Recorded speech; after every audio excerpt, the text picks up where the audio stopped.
Poor old Peter was in a pickle. It all started when he went to the house of a Roman centurion named Cornelius.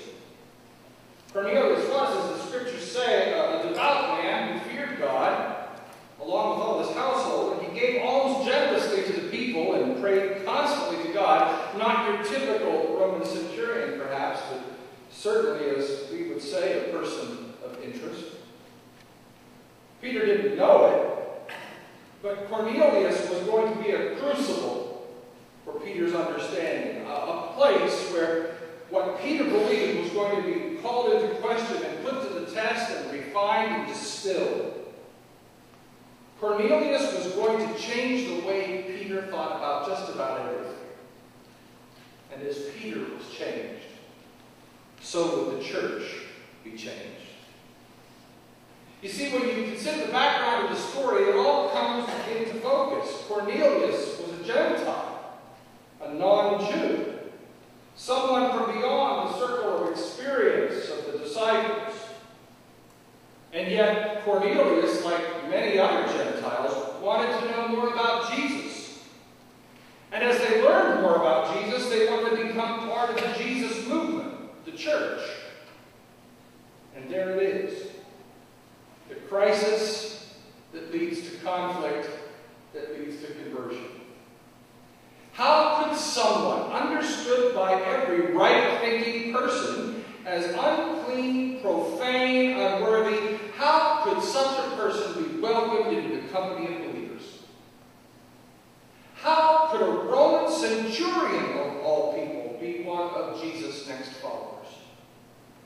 What possible part could such a person play in the great drama of salvation, unclean and unworthy as he surely was?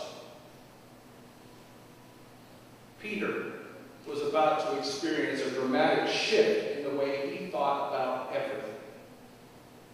While in prayer on a rooftop in Joppa, Peter began to get hungry. In his hunger and deep prayer, Peter received a vision.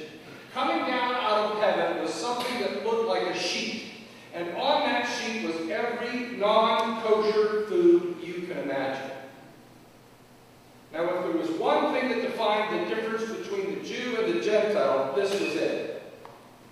The dietary restrictions of the Old Testament law were a marker, an identifier, a way to instantly recognize which side of the great divide a person was from.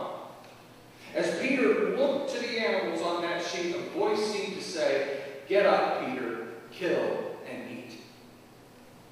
The command is amazing. How could a faithful Jew defile the law in himself by doing what was forbidden for centuries? How could a devout Jew, a child of the covenant, partake of the outward, outlawed, and banned? "I can't do that, Lord," said Peter, "for I have never eaten of anything that is profane or unclean." And the sheep went back up to heaven. And then it happened again and again. 3 times the sheep was placed before Peter. 3 times in the way a person might deny before a rooster crowed. Until the very last, when Peter heard the voice from heaven say, "What God has made clean, you must not call profane. What God has called acceptable, you must not call unacceptable. What God has called good, you must not call bad." Now, with all of that swirling in his head, the messengers from Cornelius arrive, and Peter is on his way to the centurion's house, where he witnesses for himself the conversion of Cornelius and his entire household. The presence of the Holy Spirit falls as on the day of Pentecost, and the baptism of the Gentiles by water is celebrated when they are welcomed into the household of faith. And then Peter says, "Listen, I truly understand that God shows no partiality. But in every nation, anyone who fears him and does what is right is acceptable to him." Now that's story into our day and time. No, I'm not sure we've come as far as we'd like to believe.